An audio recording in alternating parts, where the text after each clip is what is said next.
Hayes didn't stand out to anyone that morning. She moved through Denver International Airport quietly, her steps measured, her brown hair pulled into a neat ponytail that didn't beg attention. She had no family waving her off, no tearful goodbyes, just a carry-on, a paperback novel, and a cup of lukewarm coffee she'd bought near Gate C-29. Her flight, American Airlines 243 to Miami, was boarding in 20 minutes. She took a seat by the window and watched planes taxi across the sunlit tarmac, their silver bodies glinting like knives against the endless Colorado blue. It was her first real vacation in 2 years. Miami was supposed to be a reset, a chance to breathe, to escape the noise of her accounting job and the memories of a relationship that had ended without a word. Wasn't running away exactly, but she wasn't staying still anymore either. For once, she wanted to be anonymous, just a passenger, no expectations. When the gate agent called for boarding, lined up behind a family with 2 restless kids and a businessman muttering into his Bluetooth, she smiled politely when her boarding pass beeped green, then followed the narrow jet bridge into the cabin's recycled chill. Seat 14A window. Perfect. She stowed her bag, sat down, and exhaled deeply. The hum of distant engines was oddly comforting. Around her, strangers arranged their worlds for the next 3 hours. Headphones untangled, snacks opened, laptops powered on. The older man beside her smelled faintly of cologne and leather. He gave a courteous nod but didn't speak, and that suited fine. She opened her book, sipped her coffee, and lost herself in the soft, rhythmic chatter of boarding sounds. The cabin crew began their final checks. Flight attendants smiled with professional warmth, instructing passengers to fasten and turn devices to airplane mode. The pilot's voice came through the speakers, calm and deep. "Good morning, folks. This is Captain. We'll be flying at 30,000 feet today, smooth skis all the way to Miami. Sit back, relax, and enjoy the ride." Smiled faintly. The usual script. She'd flown dozens of times, never once had she worried. Flying felt like magic wrapped in logic, noise, motion, and trust. She leaned her forehead against the cool window as the engines roared to life. The vibration beneath her seat grew steady and powerful. She loved that feeling, the lift, the moment when Earth let go. The plane accelerated, faster, faster, until the city blurred beneath them. Then, in one seamless motion, they were airborne, soaring into clean white clouds. Denver's sprawl faded below like a forgotten map, let out a breath she hadn't realized she was holding. As they climbed, sunlight spilled through the windows, washing the cabin in a golden glow. The family across the aisle played I Spy with their children. The businessman beside her had already fallen asleep, chin tilted to his chest. Everything was peaceful, perfectly ordinary.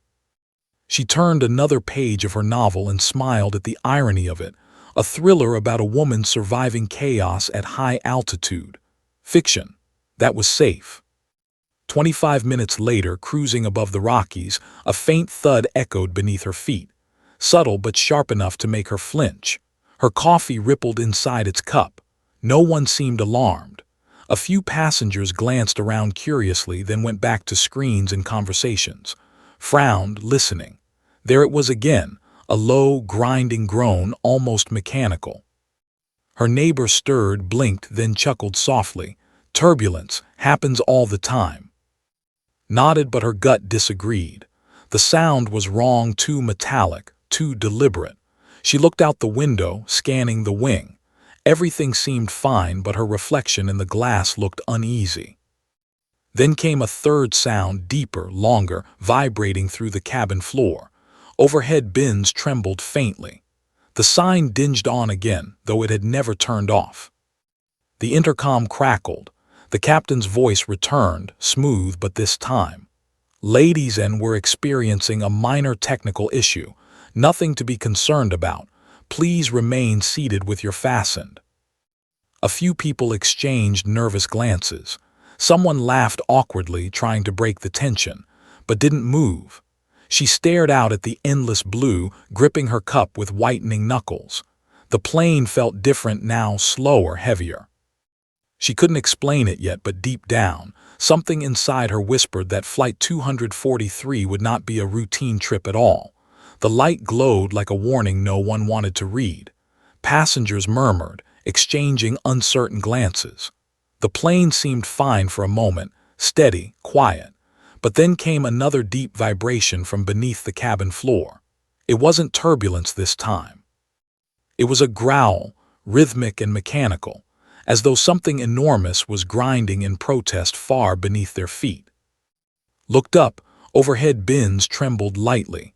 A metallic rattle spread through the fuselage. The old man beside her frowned, then leaned closer to the window. "That doesn't sound right," he muttered, half to himself. She followed his gaze, and that's when she saw it. A shimmer, faint at first like heat waves. Then a flash of orange flaring from the right engine, disappearing as quickly as it came. Her breath caught. "Did you see that?" she whispered. He blinked, hesitated, then nodded. "Probably just sunlight," he said, but his voice had lost its confidence. The intercom crackled again. The pilot's voice returned, steady but slower this time, each word weighed down by restraint. "Ladies, and this is your captain speaking. We've had a minor irregularity with one of our engines. Everything is under control. We're making some adjustments. Please remain seated." The words "minor irregularity" settled over the cabin like fog. Some passengers laughed nervously, others tightened pressed her palm against the window. The sky was breathtakingly clear, an impossible blue stretching forever, but that small, strange shimmer near the wing still glowed faintly. The businessman across the aisle tapped his phone, trying to get a signal. A flight attendant walked briskly past, her forced smile betraying the tension in her eyes. Noticed her hands, shaking as she reached for the. Then a sudden jolt, sharp, violent. The plane lurched to the left, sending cups and phones sliding across tray tables. Gasps filled the cabin. A child cried. Someone shouted, "What was that?" The right engine emitted a series of sputtering coughs, like a beast gasping for air. The vibrations intensified, shaking the seats. The noise grew louder, rougher, metal grinding on metal. His heart hammered. She gripped her armrests, knuckles white, and looked again through the window. Flames. Not flickers, actual streaks of fire curling out from beneath the right engine. Her breath froze. A collective scream erupted. "Fire! The wing's on fire!" a man yelled from 3 rows back. The flight attendant at the front jumped onto the intercom. "Ladies, and please remain calm and seated. Keep your fastened." Calm could barely think. The air smelled of something burning, faint but undeniable. A hot, electric scent mixed with smoke. The old man beside her whispered, "It'll be fine. They train for this." But he didn't sound like he believed it. The plane steadied for a brief moment, but the right side still trembled violently. Could feel it through her ribs. Then the captain's voice returned, lower now, clipped. "Flight attendants, please take your seats." Those 7 words changed everything. Had flown enough to know that order wasn't standard. It meant something serious. The attendants exchanged wide-eyed looks, rushed to their jump seats, and buckled in without a word. The cabin fell eerily quiet. Even the crying child stopped, perhaps sensing what the adults couldn't hide. The roar outside muted, replaced by a deep, droning hum. The smell of smoke thickened. Could hear her own heartbeat pounding in her ears. She looked out again. The fire had died down, but the engine still spewed dark gray smoke trailing into the sky. She could see fragments of metal spinning off, glinting like tiny shards of silver. The man next to her pressed his palms together, murmuring something under his breath, praying. For the first time, realized how fragile this world above the clouds truly was. Everything she thought was invincible, the metal, the systems, the calm voice from the cockpit, was now trembling at the edge of failure. Then came another sound, worse than the rest, a low, heavy thump, followed by the feeling of weight dropping from under them. The aircraft dipped sharply, gasps turned to screams. Clutched the seat in front of her as the cabin tilted downward. Her stomach lurched. The overhead lights flickered. The intercom came alive again, the pilot's voice shouting over the alarm tones now echoing through the cabin. "Brace yourselves, folks. We've just lost engine 1. We're working the problem." A baby wailed. Someone began to pray out loud. The old man beside muttered, "Engine 1," and covered his face with trembling hands. The aircraft leveled for a moment, but every second felt borrowed. The air pressure shifted subtly. Her ears popped. The smell of smoke grew thicker. Outside, the sky was still serene, the sunlight still gold. But inside Flight 243, every passenger knew peace was gone. His hands trembled as she reached for her buckle to check it again. Her coffee cup, now empty, rolled off the tray table and hit the floor. She stared down at it, the hollow clatter echoing like a warning bell. For the first time in her life, Hayes wished desperately to be on the ground, any ground. The passengers of Flight 243 sat frozen in disbelief. A second ago, everything had been fine. Now the cabin vibrated with raw tension. The right engine's flames had died, but smoke still billowed across the wing, blurring the bright afternoon sky into a gray haze. The hum of the left engine was all that separated them from silence, and every person aboard could feel it. His hands were slick with sweat. She stared straight ahead, afraid to blink, afraid that movement might somehow make things worse. The old man beside her muttered, come on," as though pleading with the plane itself. Then the sound they all dreaded came, an ear-splitting bang, louder than anything before. The plane jolted violently, throwing forward against her. Screams erupted. Luggage tumbled from overhead bins, striking passengers. Her ears popped painfully as the cabin pressure wavered. The left engine began to cough. It wasn't the deep, steady roar of power. It was uneven, sickly, gasping. The plane shuddered again, dipping sharply to one side. Coffee cups, headphones, even cell phones slid toward the aisle. A baby's wail pierced through the chaos. The captain's voice came through the intercom, strained, cracking slightly under the weight of urgency. "Mayday, mayday, mayday. This is American 243. We've lost our right engine and are experiencing severe issues with the left. Request immediate priority for emergency landing." The word Mayday hung in the air like a death sentence. It wasn't movie drama anymore. It was real. Every passenger heard it, and every heartbeat synced in fear. The woman across the aisle began sobbing uncontrollably. "We're going to crash," she cried, clutching her husband's arm. Others shouted questions no one could answer. A flight attendant rushed down the aisle to reassure them, but her voice trembled. "Please, everyone, stay seated and keep your belts fastened. We are trained for this. The pilots are handling it." Didn't believe her. Nobody did. The cabin lights flickered, then dimmed. The plane's nose tilted downward again, slowly but steadily. Outside, clouds whipped past faster and faster.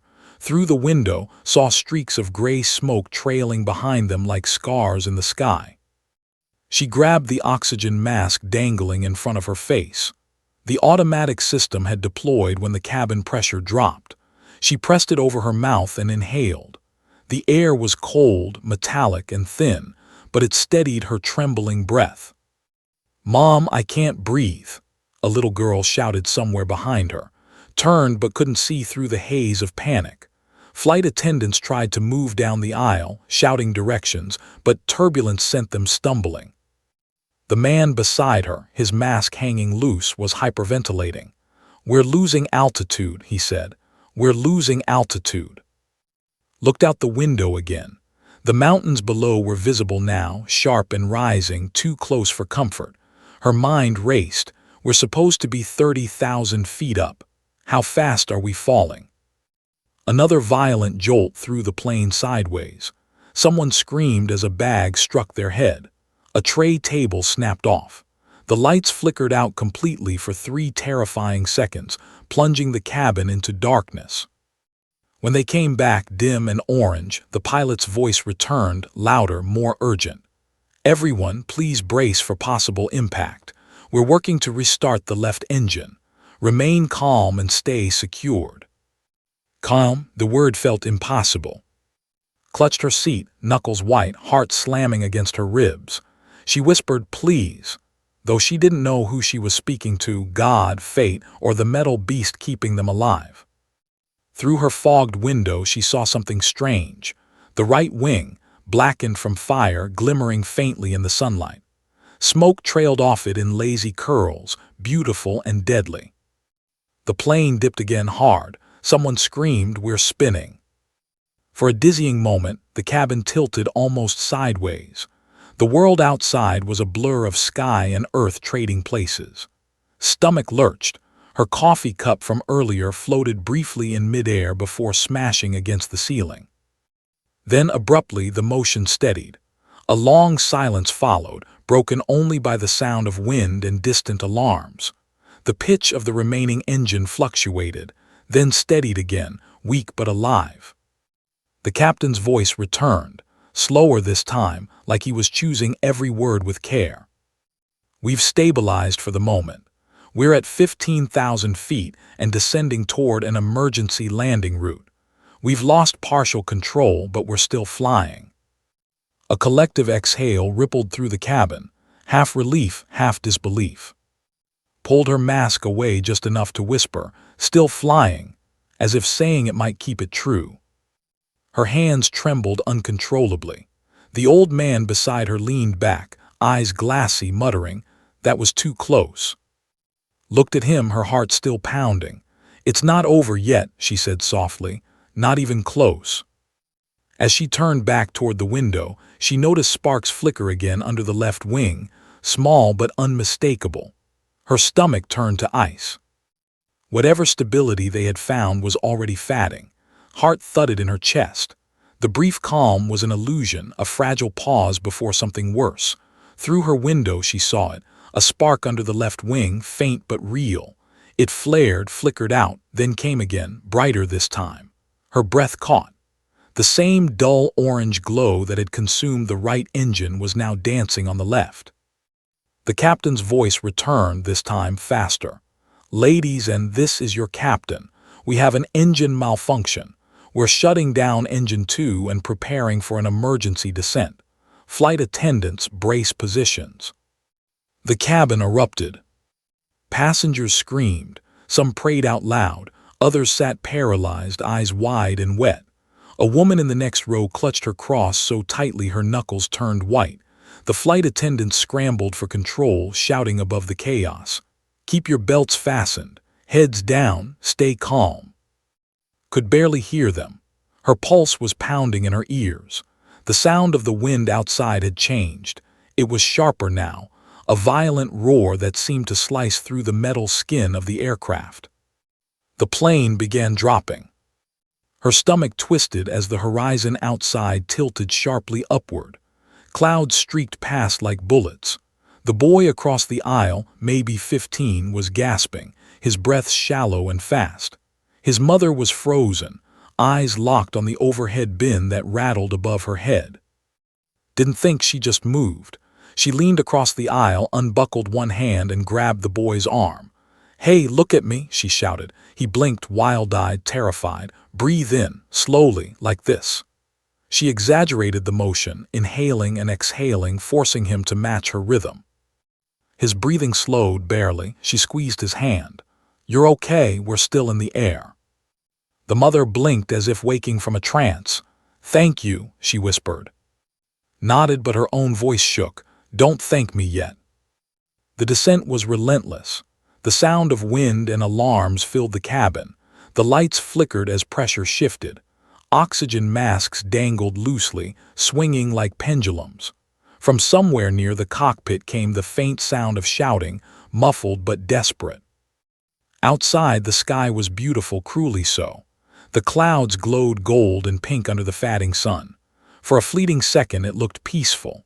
But below, through the thin veil of cloud, could see mountains, dark, jagged peaks waiting. Brace, brace, brace, the lead flight attendant screamed. The cry ripped through the cabin. Passengers obeyed in chaotic unison, heads down, arms over their heads, the shuffle of panic echoing in a metal tube. Folded forward, pressing her face into her knees, still gripping the boy's hand. Her mind flickered with flashes of her life. Her father teaching her to ride a bike, her first job, the apartment she'd left that morning, the quiet goodbyes no one had noticed. This can't be it. The sound outside changed again. The left engine coughed one last time, then died completely. Silence followed, terrible and absolute. No engine, no roar, just the hiss of air and the faint, mechanical whine of powerless systems. The pilot's voice returned, shouting now, almost drowned by static. "We are gliding. Repeat gliding, attempting restart. Everyone hold position." The word gliding froze blood. She wasn't a pilot, but she knew enough to understand. Gliding meant falling with grace. A violent tremor shook the plane again. Something cracked overhead. Panels rattled loose. The old man beside her shouted, "We're not gonna make it," but barely heard him. The nose of the plane lifted slightly, then steadied. They were descending, fast but level. The captain's control, though fragile, was holding. For now. Lifted her head just long enough to look outside again. Below the clouds she could see land, forests, rivers, and what looked like a clearing. It was distant but reachable. The boy beside her was crying quietly, his mask fogging from tears. She wiped his cheek with her sleeve and said softly, "We're not done yet. You hear me? Not yet." A deep metallic groan reverberated through the fuselage. The plane vibrated, the sound of strain in every bolt. A flight attendant at the front held onto her jump seat, whispering a prayer through trembling lips. The sunlight was fading fast now, sinking behind the horizon. Shadows filled the cabin. Stared out at the last streak of light, gold against endless gray, and thought how strange it was that the sky could look so calm while everything inside burned with fear. Somewhere in the cockpit, the captain's final words before the next descent came through the speakers, faint but clear enough to make every heart freeze. "Everyone prepare for a forced landing. May God be with us." World outside the windows was spinning into night. The cabin lights flickered, dimmed, then steadied into a sickly orange glow. The left wing rattled violently, the entire fuselage trembling under the pressure of the thin air. Could feel every vibration in her bones. The boy's hand still clutched hers, slick with sweat. Around them, chaos rippled like waves, people shouting, crying, some whispering goodbyes into phones that had no signal. A man near the front vomited into a paper bag, shaking uncontrollably. Over the intercom, Captain voice cut through the panic. "Ladies, and we are attempting a glide toward open terrain. Please remain braced. We'll do everything we can to get you down safely." The words attempting and glide felt like ghosts in the air, fragile, uncertain. The plane dropped again, sharply this time. Luggage burst from the overhead bins and rained across the aisle. A suitcase struck the old man beside, grazing his temple. She reached for him, but he waved her off weakly, his face pale. The aircraft's nose tilted, leveling briefly as the captain fought the controls. The pressure difference made everyone's ears pop at once. Stomach felt like it was floating, her head light and dizzy. She forced herself to focus. "Count breaths," she whispered. 1, 2, 3. The flight attendant stumbled down the aisle, gripping for balance. "Everyone stay down. Heads low," she yelled, voice cracking. "Do not unbuckle, please." Her professionalism was gone. What remained was raw human fear. Through the cockpit door's small window caught flashes of frantic movement. The pilot and co-pilot hunched forward, their hands jerking at the controls. Sparks flew from a console. Smoke filled the air, faint but acrid. Outside, city lights glimmered faintly in the distance. Civilization, but far, far away. Beneath them stretched a quilt of forests and ridges, nowhere flat enough to land safely. Captain voice returned, hoarse but steady. "Folks, we're looking for a clearing. We've lost hydraulics. This is going to be rough. Hold tight." Rough, the understatement of a lifetime. The plane lurched again, rolling slightly left before righting itself. The engines, both silent now, left only the eerie sound of rushing air and the metallic groan of the fuselage. It was the sound of survival fighting gravity. Then came the smell burning plastic. Someone screamed, "Fire!"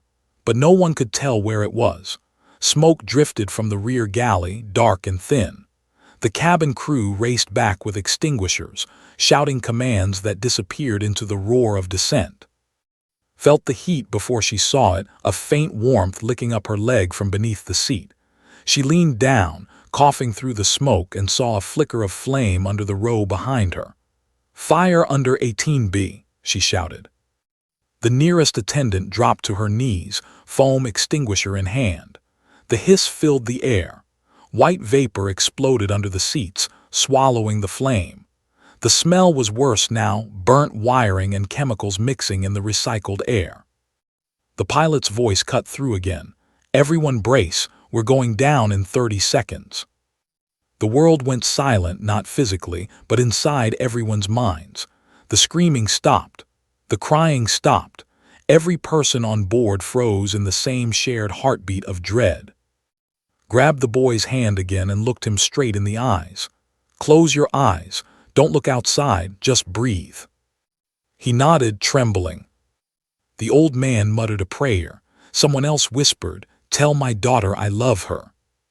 Outside, the trees were close now, too close.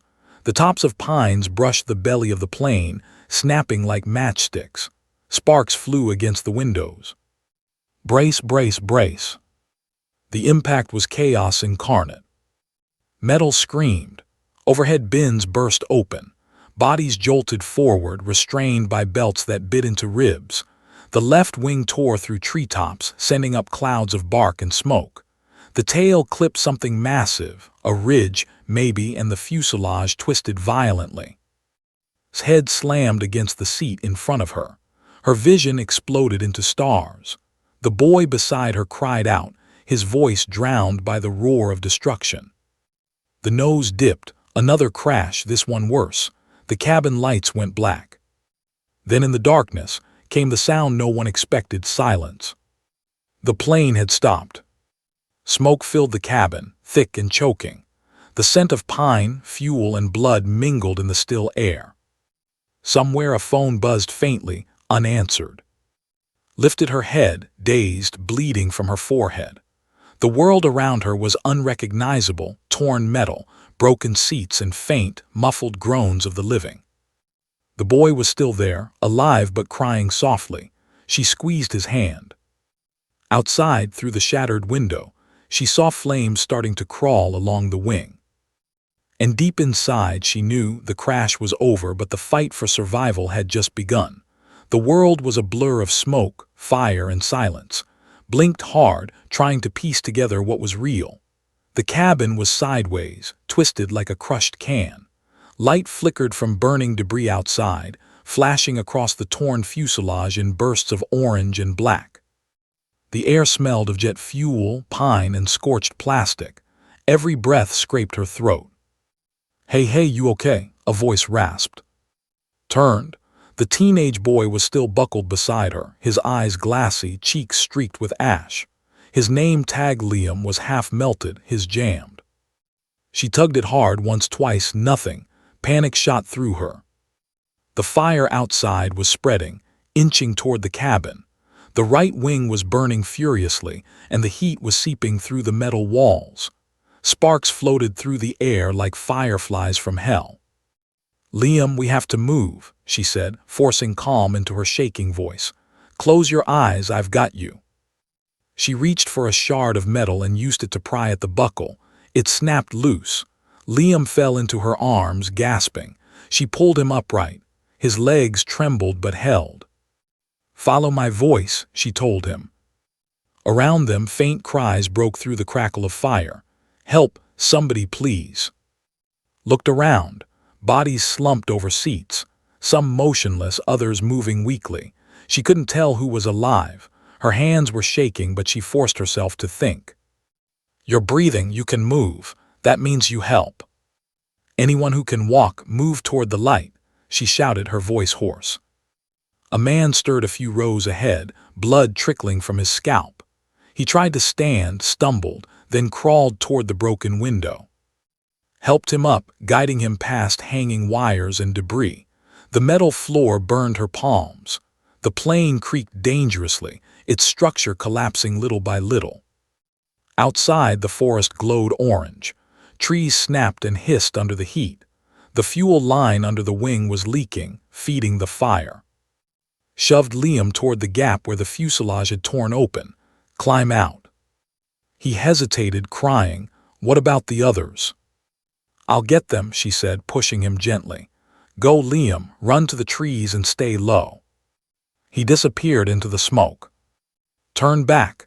The old man who'd sat beside her was slumped against a seat, his pulse weak but there.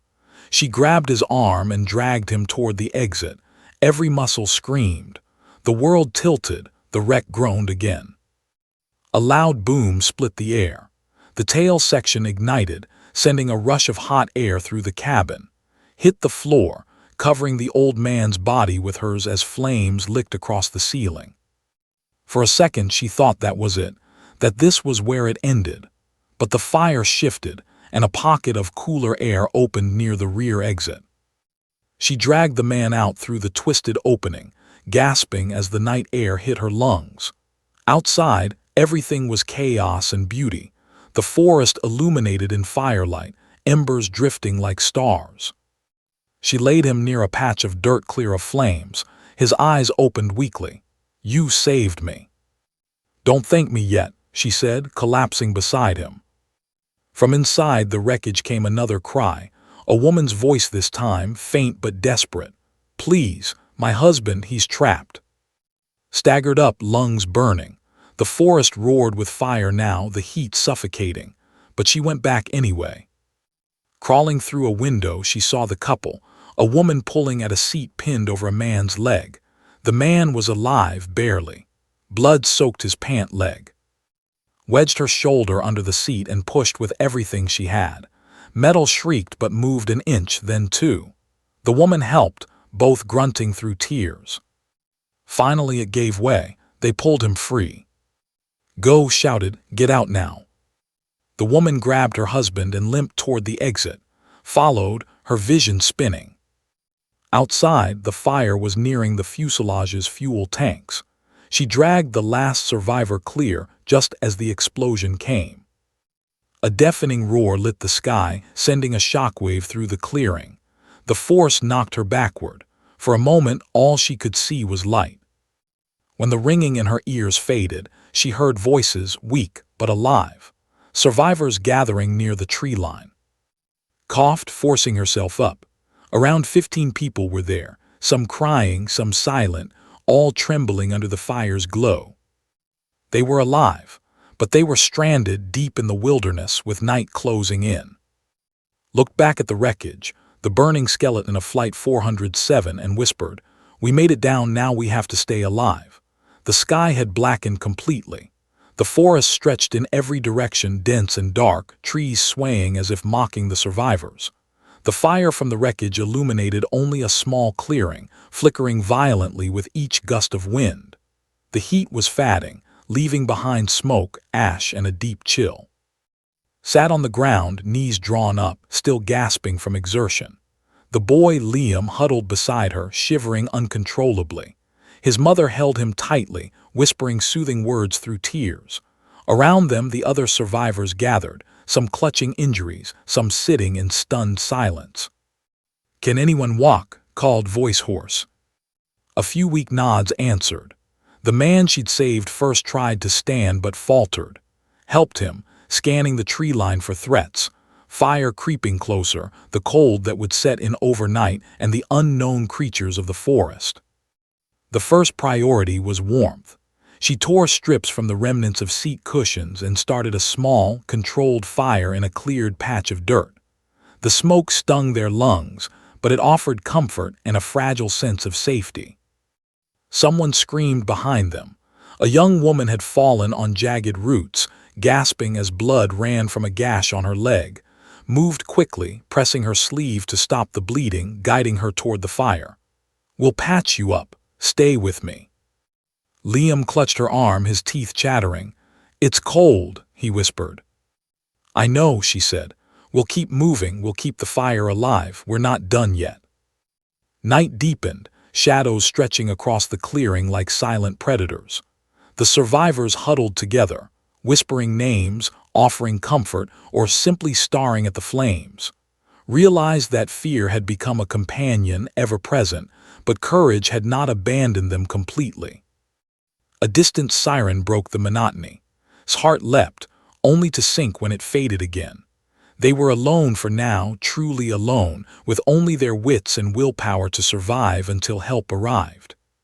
Stood, stretching her cramped muscles, trying to mask her own exhaustion. "We need to stay calm and together," she said. "Anyone who can walk should help carry the injured. Liam, hold onto your mother's hand." She moved among the survivors, checking each face, assessing who could move and who needed assistance. The old man she'd saved first nodded weakly, offering to help the woman with the leg injury. Small acts of bravery began to ripple through the group, and felt a flicker of relief. Then came another cry, a faint, desperate call from the wreckage. Someone else trapped. Stomach dropped. Smoke had faded from the forest floor, but the wreckage was unstable, metal twisting, dangerous. She didn't hesitate. "Stay here, stay low," she shouted, sprinting toward the burning plane. Flames licked higher than before, sparks flying into the night sky. Dodged burning debris, her hands bleeding from cuts and burns. Inside, she found a man pinned beneath a twisted metal panel, barely conscious. "I've got you," she whispered, bracing herself against the metal and pulling with all her strength. Minutes stretched like hours. Finally, the man slid free, gasping for air. Helped him stumble toward the fire, collapsing beside him for a moment, coughing and exhausted. Back in the clearing, the survivors looked toward her with awe and disbelief. Clothes were torn, her hair matted, her skin smeared with ash and blood. She felt like a ghost, but she was alive and she had saved someone else. For a moment, she allowed herself a breath, knowing this small victory didn't erase the danger around them. Night was deep. Cold was seeping in, injuries needed care, and they were miles from help. Yet in that clearing, among the firelight, realized something profound. Fear had brought them together, but action, her choices, their courage, had kept them alive. She knelt, pulling the boy closer, wrapping her arms around him and whispering, "We made it this far. We're not done. Not yet. We survived together." The night loomed ahead, vast and unforgiving, but for the first time since the engines had failed, felt the tiniest spark of hope. The survivors were shaken, battered, but alive, and she would lead them until help arrived. The night felt endless. The survivors huddled around the fire, faces pale and smeared with ash, sweat, and blood. Kept checking everyone, the old man, Liam and his mother, the woman with the leg injury, and the man she had pulled from beneath the twisted metal. Each breath was a victory. Each heartbeat a defiance of what the sky had thrown at them. Smoke from the wreckage still curled into the air, faint but ominous. The forest was eerily quiet, save for the occasional crackle of burning trees. Every shadow seemed alive, every sound amplified. His mind never stopped, calculating warmth, safety, and who could move if the fire spread or predators emerged. "Sirens," someone finally whispered, eyes wide. Far in the distance, a thin line of flashing lights pierced the black horizon. His heart leapt. She ran toward the group. "Rescue is coming. Keep low and stay together." The survivors scrambled, some coughing, others weak from injuries, but they moved. Guided them, shouting over the wind and distant fire. "Hold hands. Move fast but carefully." Liam stumbled, grabbed him, pulling him along. His mother fell, blood seeping through the makeshift bandage had tied earlier. "You'll be okay," she said, her voice firm despite the fatigue and panic. Minutes felt like hours as they pushed through the underbrush toward the approaching lights.